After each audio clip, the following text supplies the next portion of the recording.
നിന്ന് 47 സെപ്റ്റംബർ 9 ഗാന്ധി ഡൽഹിയിലെത്തുമ്പോഴേക്കും ഡൽഹി കലാപത്തിന്റെ പിടിയിൽ പെട്ട് കഴിഞ്ഞിരുന്നു.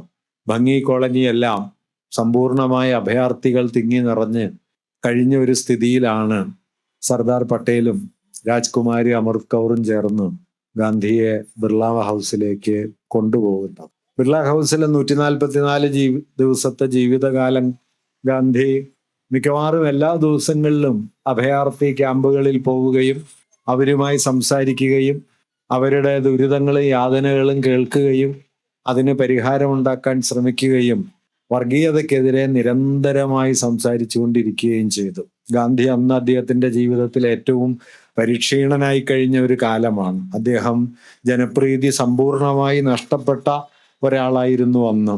അക്കാലത്തെ ഇന്റലിജൻസ് റിപ്പോർട്ടുകളിൽ ഗാന്ധിയുടെ പ്രാർത്ഥനാ യോഗങ്ങളിൽ 40-50 പേരാണ് ഉള്ളത് എന്ന വിവരം നമുക്ക് കാണാം. വെറുതെ രംഗത്തിറങ്ങിയാൽ 10,000 ആളുകൾ ഒരുമിച്ച് കൂടുന്ന ഒരു റെയിൽവേ സ്റ്റേഷനിൽ ഇറങ്ങി നിന്നാൽ ആയിരക്കണക്കിന് ആളുകൾ നിമിഷ നേരം കൊണ്ട് തടിച്ചു കൂടിയിരുന്ന ഒരാളായിരുന്നു ഗാന്ധി. അദ്ദേഹത്തിന്റെ തീവണ്ടി യാത്രകളൊക്കെ ദേശീയ പ്രസ്ഥാനത്തിന്റെ സമരജാഥകളായി മാറിയതിന്റെ ചരിത്രം അദ്ദേഹത്തിന്റെ യാത്രകളെ കുറിച്ച് അന്വേഷിച്ചാൽ നമുക്ക് കാണാൻ പറ്റും.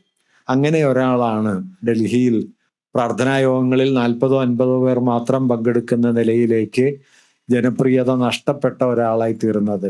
ഡൽഹിയിലെ മിക്കവാറും ഹിന്ദു അഭയാർത്ഥികൾ ഗാന്ധിക്കെതിരായിരുന്നു.